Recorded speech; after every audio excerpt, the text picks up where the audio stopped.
फिर कोई भी इलेक्ट्रॉनिक या इस तरह की चीज है तो वो शक के दायरे में आ रही है, और डेमोक्रेसी में शक के दायरे में नहीं कोई चीज आनी चाहिए।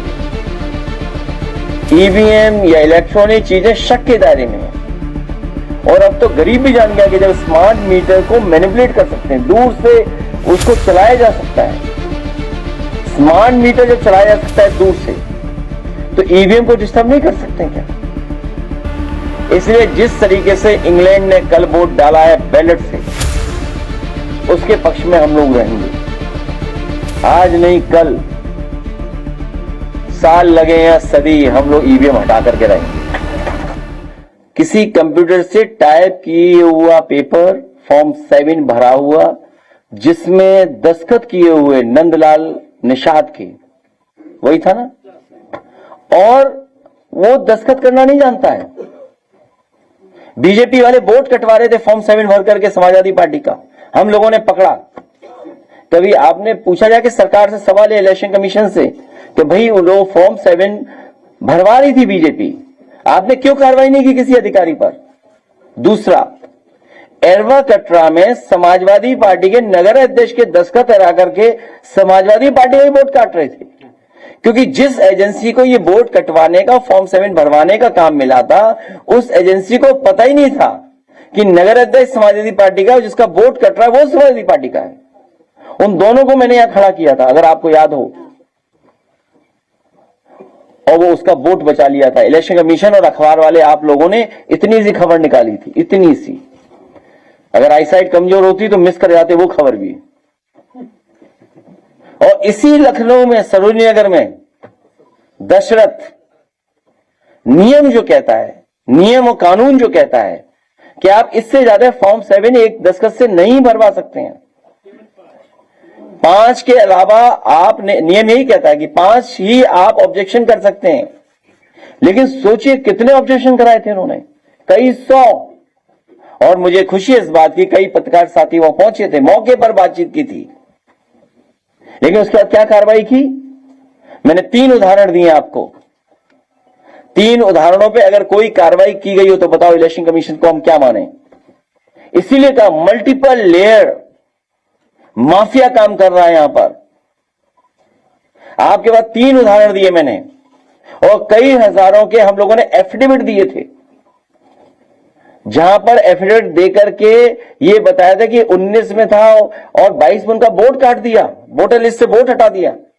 क्या कार्रवाई की इलेक्शन कमीशन ने? बताइए आप, कोई कार्रवाई हुई हो तो बताओ। तो क्या खुली बेईमानी नहीं चल रही क्या? किसकी क्रेडिबिलिटी हम देखें? और फिर शासन प्रशासन का काम, ईडी का काम, अभी ईडी आने वाली होगी यूपी में, कब आ रही है? एक बार ईडी आई थी, ईडी ने छापा मारा, कहा समाजवादियों का पैसा है, बाद में तो पता लगा बीजेपी का निकला। हम आज तक मांग रहे हैं वो 250 करोड़ रुपए दे दो हमें। जो कानपुर में छापा मारा गया उसमें 250 करोड़ रुपए निकले थे, याद है आपको? 22 के चुनाव से पहले। भाई वो पैसा हमारा अगर बताया तो हमें वापस तो कर दो। बीजेपी वालों कब दोगे चंदा हमें वापस? बहुत से लोग जानते होंगे कि जब भारतीय जनता पार्टी का गठन हुआ था, उस समय भारतीय जनता पार्टी में ये बहस थी कि वो सेकुलर होगी, सोशलिस्ट होगी कि नहीं होगी। उस समय जो उनके अध्यक्षीय भाषण था और उस समय जो प्रस्ताव पास हुआ भारतीय जनता पार्टी के गठन में, उन्होंने ये स्वीकार किया कि हम समाजवादी विचारधारा और सेकुलर रास्ता अपनाएंगे। ये केवल उनके लिए दिखावा था, वो सच्चाई में तो कम्युनल और कैपिटलिस्ट निकले। और उन्हें अपने आप को सोशलिस्ट दिखाने के लिए पहली बार मंच पर जेपी की तस्वीर लेकर के वो आए थे। जेपी की तस्वीर को सबसे पहले वो लेकर के तभी आए थे जब उन्हें अपना सोशलिस्ट चेहरा दिखाना था। और जिस तरीके से धन्ना सेठों को, बड़े बड़े सेठ लोगों को अपनी पॉलिसी के माध्यम से लाभ पहुंचा रहे हैं।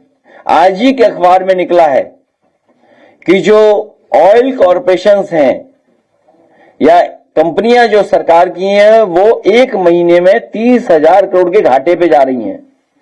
इसका मतलब यह है कि उस घाटा को पूरा करने के लिए बहुत जल्दी आपकी जेब से पैसे निकालने की तैयारी है। जैसे उन्होंने गैस का सिलेंडर महंगा किया, 7 रुपए छोड़ दिया, वरना 1,000 का तो हो ही गया था। क्या एहसान किया कि 7 रुपए कम कर दिया उन्होंने। और अब डीजल पेट्रोल की कीमत बढ़ने जा रही है। आज ही के अखबार में हम लोगों ने पढ़ा कि कॉरपोरेशंस जो हैं, जो कंपनियां हैं ऑयल की, वो 30,000 करोड़ के घाटे में चल रही हैं पर महीना। तो उस घाटे की भरपाई कौन करेगा? सरकार नहीं करेगी, जनता करेगी, क्योंकि ये मुनाफाखोरी को कम नहीं होने देना चाहते हैं। आखिरकार मुनाफा कौन कमाने दे रहा है? भारतीय जनता पार्टी के लोग मुनाफा कमाने दे रहे हैं। इनको हर चीज बेचनी है। प्लासियो मॉल सरकार का था, याद कीजिए आप। ये जो मॉल है, सबसे बेहतरीन देश का मॉल जो बना है लखनऊ में, ये सरकार का एसेट था। लेकिन इस सरकार के एसेट को किसने बेचा? भारतीय जनता पार्टी ने बेचा। किसान बाजार, जहां पर बड़े बड़े कैफे खुल गए हैं, वो किसानों के लिए किसान बाजार था। उसके बगल में जो होटल बना है वो भी किसानों का था। वो किसने बेचा? आगरा लखनऊ एक्सप्रेसवे या पूर्वांचल एक्सप्रेसवे ये सरकार की एसेट है। ये सरकार के ईपीसी मॉडल समाजवादियों का दिया हुआ है। ईपीसी मॉडल पे बनी है सड़कें। लेकिन गंगा एक्सप्रेसवे किस पे बना है?